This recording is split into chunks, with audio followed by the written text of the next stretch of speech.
Bismillahirrahmanirrahim. Assalamualaikum warahmatullahi wabarakatuh. Perkenalkan, saya Abdul Razak dari program studi Akidah dan Filsafat Islam, Fakultas Usuluddin Adab dan Dakwah, Universitas Islam Negeri Syekh Jabil Jamek Bukit Tinggi. Di video ini saya buat untuk memenuhi ujian akhir semester mata kuliah Filsafat Abad Pertengahan. Oke, langsung saja. Filsafat abad tengah ini merupakan salah satu fase terpenting dalam sejarah pemikiran Barat, gitu. Karena berlangsung dalam rentang waktu yang sangat panjang. Periode ini dimulai sejak runtuhnya Kekaisaran Romawi Barat di kisaran abad ke-5 dan berakhirnya sekitar abad ke-15. Ketika gerakan Renaissance mulai berkembang di Prancis sama di Jerman, yaitu Aufklärung. Dalam konteks ini, filsafat tidak berkembang secara bebas seperti pada masa Yunani kuno, melainkan berada dalam naungan agama. Namun kondisi tersebut tidak berarti filsafat kehilangan perannya. Justru, filsafat menjadi alat rasional untuk digunakan memahami, menafsirkan, dan mempertahankan ajaran iman.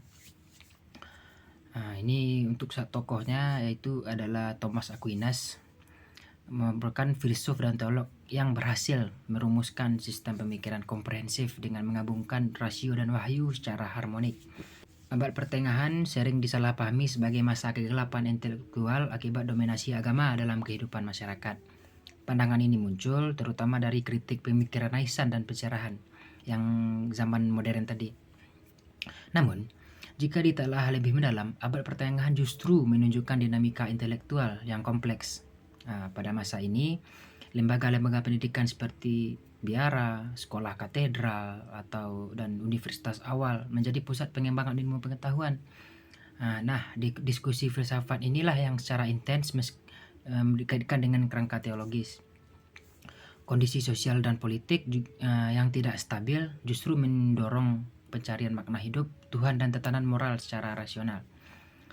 Filsafat abad tengah ini memiliki karakteristik utama berupa orientasi teosentris, gitu, yaitu memusatkan pemikiran pada Tuhan sebagai realitas tertinggi.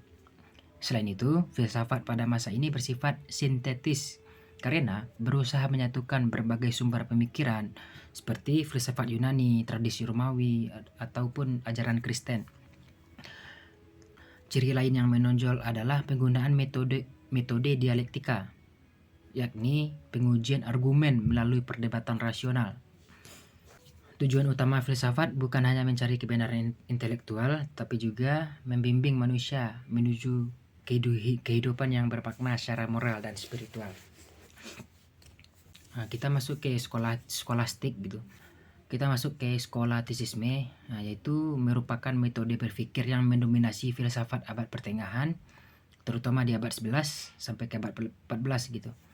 Metode ini menggunakan analisis logis, perumusan definisi yang ketat, serta dialog antar argumen yang saling berlawanan.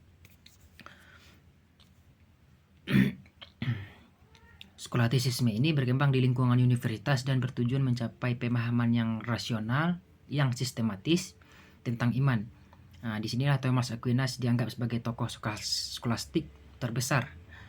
Kenapa? Karena ia mampu menggunakan metode ini secara mendalam, terstruktur, dan konsisten. Kita masuk ke biografi dari Thomas Aquinas sendiri. Ia adalah seorang filsuf Italia yang lahir di kisaran abad 1225 di Roccasecca. Beliau ini merupakan orang bangsawan. Sejak muda ia menunjukkan minat besar pada kehidupan intelektual dan religius. Keputusannya bergabung dengan Ordo sempat menimbulkan konflik dengan keluarganya, karena Ordo sendiri itu dikenal dengan hidup sederhana dan berfokus pada pendidikan.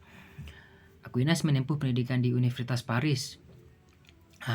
Dia berguru ke Albertus Magnus. Lingkungan akademik ini membentuk kerangka berpikirnya yang sistematis dan terbuka terhadap filsafat klasik.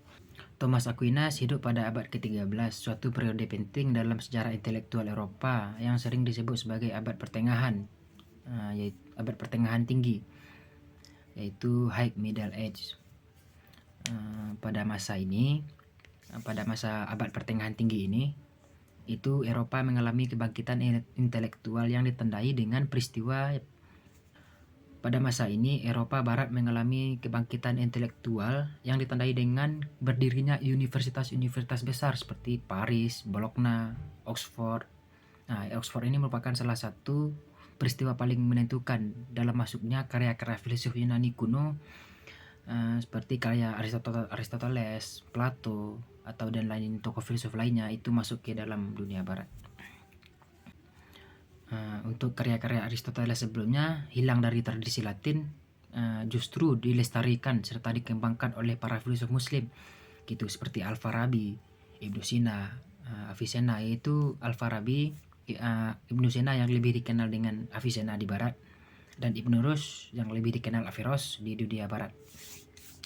Melalui terjemahan inilah bahasa Arab dan Latin, pemikiran Aristoteles kembali dikenal luas. Namun, masuknya filsafat Aristoteles ini menimbulkan kecurigaan di kalangan teolog Kristen pada zaman itu, karena dianggap terlalu rasional dan naturalistik gitu. Yaitu takutnya orang-orang patristik ini itu mengancam ajaran iman Kristen. Berbeda dengan banyak pemikir zamannya, Aquinas tidak menolak filsafat Aristoteles. Ia justru melihatnya sebagai alat intelektual yang sangat berguna untuk memperdalam pemahaman teologi. Thomas Aquinas meyakini bahwa kebenaran yang diperoleh melalui akal tidak mungkin bertentangan dengan iman sejati. Ia tidak menerima pemikiran Aristoteles secara penuh. Tapi Aquinas melakukan proses kritik, menyaring, menyesuaikan atau mengintegrasikan filsafat Aristoteles ini ke dalam kerangka teologi Kristen gitu, melakukan penyelarasan. Dengan cara ini membangun sintesis besar antara filsafat Yunani dan iman Kristiani. Bagi Thomas Aquinas, hubungan antara iman dan akal itu merupakan salah satu persoalan filosofis dan teologis yang paling mendasar. Aquinas menolak dua pandangan ekstrim. Pertama, rasionalisme yang menganggap akal cukup untuk mengetahui segala kebenaran. Yang kedua, idealisme yang menolak peran akal dalam kehidupan iman. Aquinas menegaskan bahwa iman dan akal adalah dua jalan yang berbeda, tapi keduanya berasal dari sumber yang sama, yaitu Tuhan. Akal budi manusia memiliki kemampuan untuk mengetahui kebenaran-kebenaran tertentu melalui pengamatan terhadap alam, pengalaman, dan penalaran logis. Misalnya, manusia dapat mengetahui hukum-hukum alam, prinsip moral dasar, dan bahkan keberadaan Tuhan melalui refleksi rasional. Namun, Aquinas juga menyadari bahwa terdapat kebenaran-kebenaran ilahi yang melampaui kapasitas akal manusia, seperti misteri Trinitas, inkarnasi, dan keselamatan. Kebenaran-kebenaran ini hanya dapat diketahui melalui wahyu ilahi. Meski demikian, wahyu tidak dapat bertentangan dengan akal. Meski demikian, wahyu tidak pernah bertentangan dengan akal. Jika tampak ada pertentangan, maka kesalahan terletak pada penafsiran manusia, bukan pada iman atau akal itu sendiri. Berbeda dengan makhluk ciptaan, Tuhan dipahami sebagai wujud yang hakikat dan keberadaannya identik. Tuhan tidak hanya memiliki keberadaan, tetapi adalah keberadaan itu sendiri. Dengan demikian, Tuhan bersifat niscaya, mutlak, dan tidak tergantung pada apapun. Dari konsep ini, Aquinas menegaskan bahwa seluruh realitas bergantung sepenuhnya pada Tuhan sebagai sebab utama dan sumber keberadaan. Salah satu sumbangan terbesar dari Thomas Aquinas ini itu adalah filsafatnya dalam rumusan 5 jalan. Salah satu sumbangan terbesar Thomas Aquinas dalam filsafat adalah rumusan 5 jalan untuk membuktikan keberadaan Tuhan ini. Kelima jalan ini bukanlah pembuktian matematis, melainkan argumen filosofis yang kerangka dari pengalaman manusia terhadap dunia nyata. Aquinas sendiri tidak memiliki pembuktiannya dari kitab suci atau wahyu, melainkan dari fakta-fakta empiris yang dapat diamati oleh orang. Dengan pendekatan ini, ia ingin menunjukkan bahwa akal manusia tanpa bantuan wahyu tetap mampu mencapai kesimpulan rasional tentang keberadaan Tuhan. Kelima jalan tersebut meliputi yang pertama, argumen dari gerak. Yang pertama yaitu argumen dari gerak. Argumen gerak ini berangkat dari pengamatan paling dasar gitu terhadap dunia, bahwa segala sesuatu mengalami perubahan dan gerak. Dalam pengertian Aristotelian yang digunakan Aquinas, gerak tidak hanya berarti perpindahan fisik, tetapi juga perubahan dari potensi menuju aktual.